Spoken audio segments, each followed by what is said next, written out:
আসসালামু আলাইকুম রহমতুল্লাহ।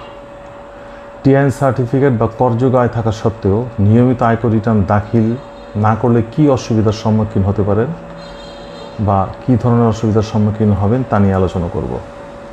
রিটার্ন হচ্ছে এমন একটি নির্ধারিত ফর্ম যাতে আপনি বাৎসরিক আয় ব্যয় সহ স্থাবর অস্থাবর সম্পদের বিবরণী নির্ধারিত সময়ে জাতীয় রাজস্ব বোর্ড কর্তৃপক্ষ তথা নির্দিষ্ট আয়কর অফিসে দাখিল করবেন।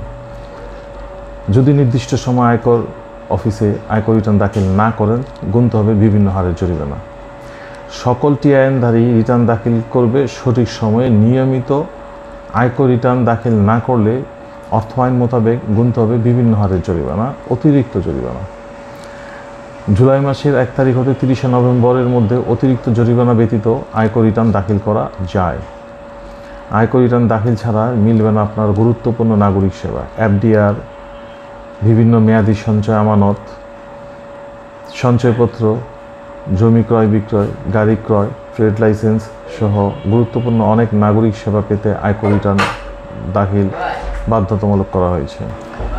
তাই টিআইএনধারী সকলকে নিয়মিত সঠিক সময়ে সঠিকভাবে আয়কর রিটার্ন দাখিল করা জরুরি। করদাতাদের সাধারণ জিজ্ঞাসা নিয়ে আবার দেখা হবে ইনশাল্লাহ। ভালো থাকুন, সুস্থ থাকুন। আসসালামু আলাইকুম।